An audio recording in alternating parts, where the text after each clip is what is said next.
Cari maklumat dan berita politik yang bebas, kupasan yang tepat, panas. Dapatkannya secara eksklusif hanya di Jom Channel.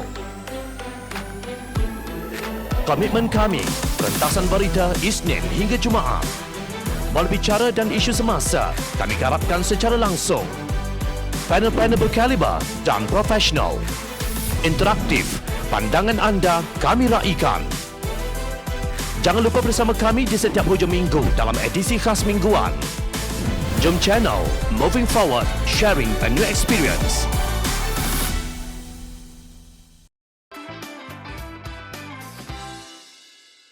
Negara tidak stabil, angkara siapa? Yang di-Pertuan Agong Al-Sultan Amrullah Riayatuddin Al-Mustafa Billah Shah memuji langkah Pakatan Harapan dan kerajaan mengadakan kerjasama melalui Memorandum Persefahaman Transformasi dan Kestabilan Politik MOU demi kestabilan negara.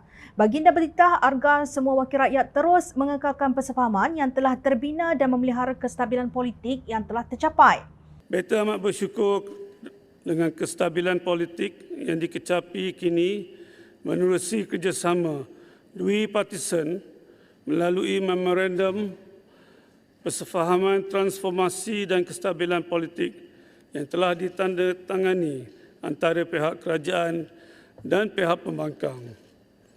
Alhamdulillah, lanskap politik negara kini lebih stabil bagi menjayakan agenda pembangunan demi kepentingan rakyat beta dan masa hadapan negara. Hasil kesepakatan dan kematangan ini, pindaan perlembagaan persekutuan berkaitan perjanjian Malaysia 1963 telah berjaya diluluskan melebihi 2/3 ahli Dewan Rakyat dan Dewan Negara pada Disember lalu. Sesungguhnya, peristiwa tersebut bakal terpahat sebagai detik bersejarah buat seluruh rakyat Malaysia. Kematangan politik seperti inilah yang didambakan oleh rakyat beta. Titah Baginda. Yang di-Pertuan Agong bertitah demikian ketika merasmikan istiadat pembukaan mesyuarat pertama penggal kelima Parlimen ke-14 di Dewan Rakyat pada 28 Februari lalu.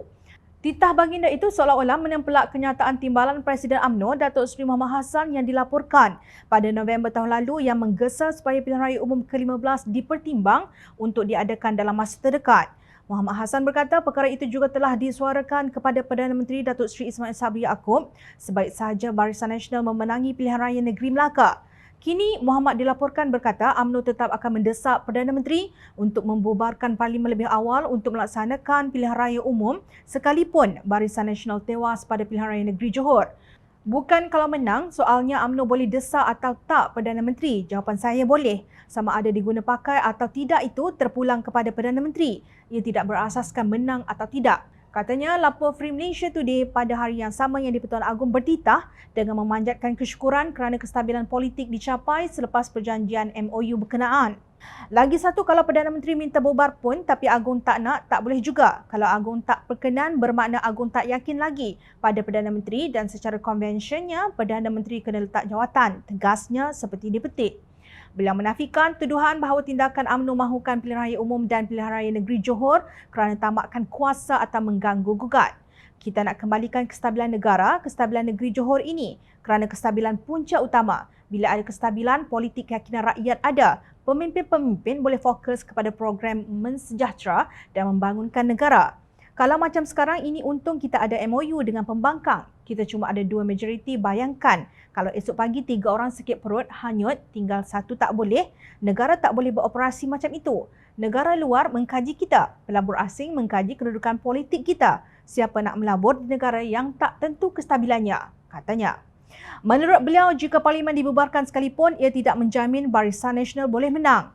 Jangan orang kata saya tamak, saya gila, saya waras lagi. Saya bercakap kerana memikirkan negara saya. Kalau pilihan raya umum Pakatan Harapan menang majoriti, tak apalah. Tak semestinya kita minta pilihan raya umum kita menang. Tapi kerajaan mesti kerajaan stabil, boleh urus negara dengan baik, tegasnya. Kelakar, kononnya tak apa jika Pakatan Harapan yang menang majoriti. 2 tahun lalu pada 23 Februari 2020 ketika negara mula diserang COVID-19, adakah UMNO membiarkan Pakatan Harapan meneruskan pentadbiran demi kestabilan negara ini? Tidak. UMNO bersekongkol dengan pengkhianat Pakatan Harapan dengan bantuan PAS dan GPS untuk merampas kuasa dan sekaligus menghina keputusan rakyat pada pilihan raya umum ke-14. Sejak hari itu, kita tidak nampak lagi kestabilan politik. Tiba-tiba pemimpin UMNO bercakap mahu mengadakan pilihan raya umum dengan segera dalam suasana negara yang masih berhadapan ancaman COVID-19, kononnya mahukan kerajaan stabil. Sedangkan Yang di-Pertuan Agong dengan jelas telah bertitah agar wakil rakyat menumpukan perhatian dan perkhidmatan pada rakyat serta mengekalkan kestabilan politik yang sedia ada. Baginda sendiri menyatakan bangga dengan perjanjian MOU Kerajaan Pakatan Harapan. Hakikatnya UMNO Barisan Nasional yang menjadi punca ketidakstabilan.